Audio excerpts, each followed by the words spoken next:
Welcome to TradeTech TV. I'm Dan Mellins-Cohen, online editor for TradeTech, and the word on everybody's lips right now in the industry is of course MiFID 2. With the consultation over, we're now beginning to hear what changes the Director's Review might be bringing. So to provide more detail and discuss this further, I'm joined by Brian Gallagher, Managing Director of Electronic Trading at Morgan Stanley. Thanks, Dan. Thanks for having me. Pleasure. So the MiFID Review, it's set to affect the sell side in all parts of the industry and all parts of the business. Do you see it offers a potential business opportunity, or is it simply just another compliance cost? Well, I think as we've looked at MiFID, there's obviously concerns that we have to certain parts of our business. So there's potential risks that we see within MiFID.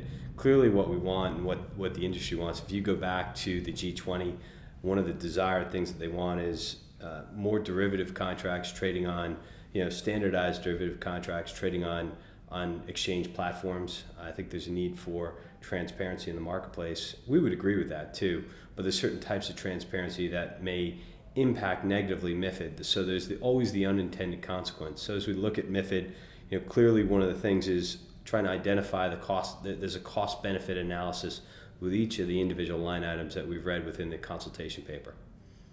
So what do you expect then the main changes coming from MiFID are likely to be, and realistically, how significant do you think its effects are going to be on the industry? Well, I think the main things that we've looked at as it relates to us, there's been talk about the equity markets and transparency, but MiFID is not just about the equity markets, it's about all asset classes. So to try and put it in perspective of the cash equity markets, there's a component of OTFs, organized trading facilities. I think really one of the outcomes that they're looking for in MiFID, it's very difficult right now to judge MiFID, the failures or the successes of MiFID. When you look at the background of 2008, you've had clearly tremendous amounts of financial chaos that really nobody could have predicted. So to judge MiFID with that 2-year period as part of the life cycle isn't necessarily fair. But I think what everyone wants to do at this point is avoid a MiFID 3 review in 3 or 4 years' time. So clearly where we see things that we want to make sure that the market continues to be transparent where it's needed. Clearly one of the issues that we look at is broker crossing, which is now this new defined category of OTFs within the commission paper. So there are areas that we're concerned, but I think there's still a lot more debate and dialogue that's going to go in.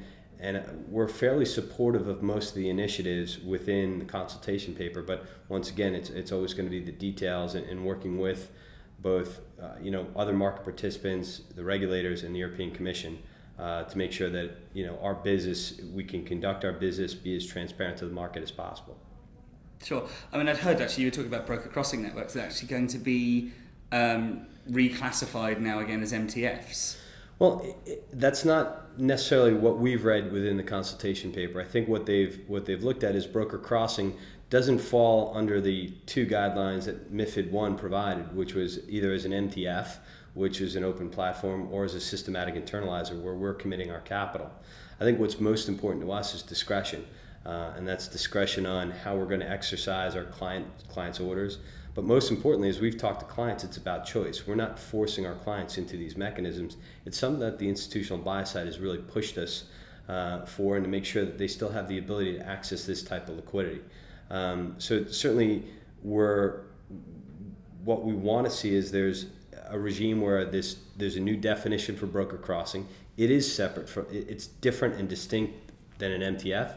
It's different and distinct from an SI, a systematic internalizer. So to have that definition gives us some flexibility. I think, once again, I go back to the point, there's been talk about thresholds. Clearly thresholds where we may convert to an MTF. And I think that's where we'd like to see some of the details. But by and large, we would be very comfortable as a house to have our broker crossing network registered with local authorities. Some of the pushback we've heard from other market participants is that BCNs are not registered. They're not MiFID compliant. Well, our activities as a broker-dealer actually are. So if that's part of the step, we're happy to register with the FSA or our local regulator. Sure. And how do you see MiFID changing your relationship with the buy side? And do you find it's going to get more difficult? Actually, it's the funny thing throughout all this, it's probably gotten much easier with the buy side, because I think what we've had to do, by and large, a lot of the debate hasn't necessarily involved the buy side, but as we looked at some of the potential changes and proposals, while it doesn't directly impact them, it indirectly does. Things like delayed publication, which is important. Delayed publication is our ability to delay certain types of activity, delay the publication of those trades. And in general, that is, we use that kind of delayed publication 0.007% of the time, so a very nominal percent, but it's for about 7% of our overall business. So delayed publication is for large trades where we've committed capital to a buy-side client. The delayed publication has nothing to do with lack of transparency of the market. What it has to do is allowing us sufficient enough time to unwind our risk for a trade that we've committed capital on. So it's an important part. And as we've talked to the buy side and engaged them, they clearly see that. Some of the benefit they have in terms of coming to the brokers for capital, that may be greatly reduced. So once again, as we looked at this, we've encouraged the buy side to engage in the debate, certainly on broker crossing, on the concept of consolidated tape. So if anything, it's brought us a lot closer to the buy side, because I think by and large we share a lot of the same views, and we want to be, once again, the whole point of the review process is to be consultative with all market participants. So if anything, it's definitely helped us. And do you think then, from what you're saying, that this is sort of helping to break down the myths and fears that the buy side have over the whole dark space and dark pools, that actually they're given a scary name, but that it actually makes trading easier and brings more liquidity, not less? Yeah, and that's the whole point. I mean, the whole point, I go back to a key word, which is transparency. We want to make sure that people are as comfortable with the types of activities that go on within dark pools, particularly our own. Certainly we can't control what goes on in the activities of other dark pools, and there's MTF dark pools, but what's important, and one of the things that we've talked about within the consultation paper, is going down and talking about and registering your BCN with the regulator, talking about the various different types of liquidity that access your BCN. That to me, the most important thing I can do with the buy side is describe, from a best execution perspective, how I handle their order, because at the end of the day, it's not my order, it's their order. Of course. And talking of that execution, automated trading, obviously it's had massive growth since the introduction of MiFID, and since the flash crash, of course, there's been a huge amount of scrutiny over the risks associated with algorithms and that kind of trading. So, especially with the director's upcoming review, it's been highlighted yet again. What are your thoughts? I think, and I'll loop in another topic, which is high frequency trading, because oftentimes, oftentimes high frequency trading and algorithmic trading are interconnected, and there are two different types and distinct types of activity. Algorithmic trading allows both ourselves as a large sell side institution and the tools we provide to the buy side. Tools that the marketplace has become increasingly fragmented. There's multiple different venues. Liquidity has somewhat changed. The pattern of liquidity has changed. So these are tools that help mitigate their risk, helps them efficiently either unwind a trade or leg into a trade in the marketplace. So I would make sure that one of the things we were trying to do is distinguish between algorithmic trading and high frequency trading. In our view on high frequency trading, we've definitely seen automation in the marketplace, and that comes at a significant benefit. But when you look at the US and you look at Europe, and there's been a lot of concerns about the flash crash, could it happen in Europe? And I think part of it was there's an entirely different market structure in the US than there is in Europe. Not that the flash crash could not happen in Europe, there's different things in our market that would have prevented it. If you look, the flash crash on May 6th happened. Within 3 weeks, the US established circuit breakers. Circuit breakers have been a concept that's always existed in Europe. So to a certain extent, some of that would have been mitigated. But I clearly think one of the things, the benefits that have come out of the flash crash, everyone has looked at the risk, everyone has looked at the systems that they have in place, and they've tightened up a lot of the risks and controls. But Europe, by and large, has a different market structure to the US that would have kind of prevented some of the things that happened May 6th in the US. So do you reckon then that high frequency trading is good or bad, or I suppose it sits somewhere in the middle, really? I think that's, it's been tarred with such a negative brush, but the reality of the matter is it's certainly an important part of the market. It's not going away, nor should we want it to go away. Right, wrong, or indifferent, in the US, the numbers are about 60% of the volume. Here in Europe, I've heard numbers of 40%. An independent group came out with a 70% number. I think that's a little bit too high, but to remove that in its entirety would cause some impact in the marketplace itself. I think as you've looked at the European Commission's paper, one of the things they're looking is to define high frequency trading. From our standpoint, let's step away from trying to define it, because very loosely you could look at statistical arbitrage, you could look at some of the algorithms that a bank would employ, that a buy-side firm would employ, and you could deem it to be high frequency trading. Where we think the right focus should be is on the abusive order types that exist in the marketplace. Things like quote stuffing, layering of the book, those are things that we think should be pressed on in the commission paper. And do you think that's where the focus is going to be rather than should be? I think we're definitely trying to work with them. Listen, as I said, what we want to avoid is the unintended consequence, right? You want to avoid regulation that could potentially be too onerous, that kind of mitigates the benefits of this type of liquidity. And there are benefits, but once again, I think that's where, as we looked at the MiFID review, it's definitely it's very consultative with the marketplace, and we continue to encourage the commission to do so. So what approach do you then take to the whole high frequency trading environment when executing your buy-side clients' trades? I think as we've looked at it, high frequency trading, there's a different need. There's clients that are latency focused. For the buy-side institutions that we service, I think it's more of a liquidity focus. So for us, it's opportunistically designing strategies that randomize the footprint that they leave in the market. Our clients are going to come in and demand tremendous amounts of the day's liquidity in certain situations. So we want to reduce the potential impact they cause and entirely get the best price. So as we've looked at that, we've done things within the algorithms, make sure that we put minimum trade sizes on there, that we're randomizing how we place their orders in the marketplace. The latency game is a difficult game, and there's certain players that are probably much better than that, than the institutional algorithms we have. But once again, the most important thing we can do is provide our clients with customized and bespoke tools to interact with a market that is going to continue to evolve. So, well, it's all well and good talking about what should be brought in and what should be regulated.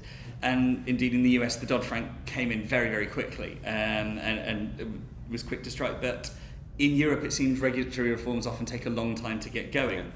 Has the uptake of MiFID so far been slow to catch on, in your opinion? And are the new reforms likely to speed up the adoption rates? I think there's a balance between the two markets and the two regulatory regimes. I think the U.S.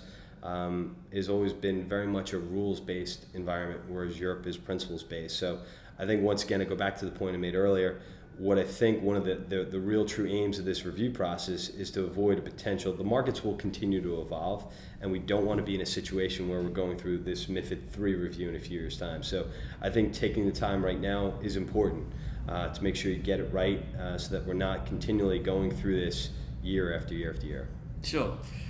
So given the complexity of the European markets, do you think they'll eventually just normalise naturally as a result of people all essentially wanting different goals and levelling out?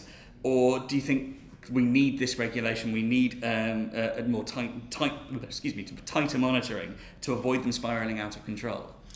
Well, you do have, what's important is a harmonization within Europe. You still have within Europe certain markets, Spain is probably a very good example, that still, the true impact of MiFID hasn't taken hold there. So it needs to be across markets. I think the real interesting dynamic that's happening is not necessarily about Europe, but it's about the global space.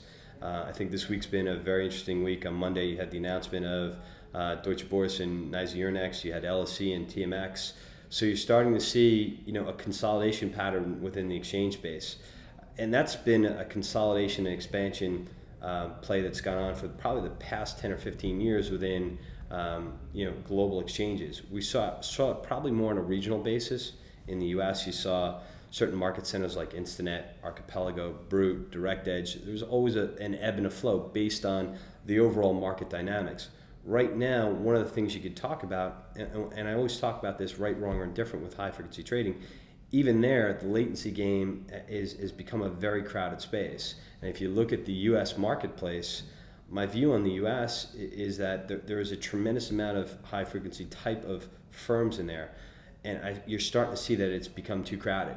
Volumes in the U.S., if you really look at them long and hard, have been declining for probably the past 3 years. Now, some people may say it didn't decline in 2009, but when you really looked at it and you took out Citigroup and AIG and what I would call some of the busted financials, U.S. market volumes, as they measure them, which is in shares traded, actually was down from 2008. So we've seen that from 2008, 2009, 2010, and 2011 has been slow. You know, just from talking to my counterparts in the U.S., market volumes have been a little bit slower. So we're starting to see that impact in the marketplace. I suppose this kind of answers that to some degree, but obviously there's been this huge explosion in the low latency race. First of all, does this mean that really the true winners are the people who supply the cables more than the traders themselves, because they're the people with the real power? Yeah, I mean, technology is always going to continue to innovate, and technology, the one thing we don't want to do is slow down potential forms of innovation. I think what you want to avoid is that, you know, certain firms have advantage with innovation. I think we've looked at, within the high frequency space, there are risks associated with that type of trading. One of the things within the commission paper is making sure that there's sufficient enough risk checks that exist either on the client side, either on the broker side, or even on the exchange side, to handle this type of flow, to make sure that markets aren't interrupted because of technology latency. So I think that's an important part that we see in the marketplace. I think one of the things that you've seen within the commission paper as well, once again, as it relates to high frequency trading, you know, anybody that accesses the market directly should be a registered entity. So anyone that's a member of a market equally should be registered, you know, or regulated by their local authority. You know, for the example of a lot of the UK-based high-frequency firms that access, say, the LSE, they should be regulated by the FSA. Sure. And I mean, on that basis, the fact that we are talking about trades made on the nanosecond, the fact that we're talking about who can be the fastest, how do you get to a point where how do you decide who gets the trade if it's no longer going to be simply who does the fastest one? You know, I think, as I said before, I think we've gotten to a point now where latency is, you know, it's fairly normalized. I mean, there's always somebody that's going to try and angle to make it that nanosecond faster. What is going to change is the liquidity, and I think that's the equal component of it. So I think what will be the next drive in innovation is who has the most liquidity on their platform. And that's where we want to continue to, once again, I encourage competition in that space, whether it's a regulated market, whether it's an MTF. You want to encourage innovation.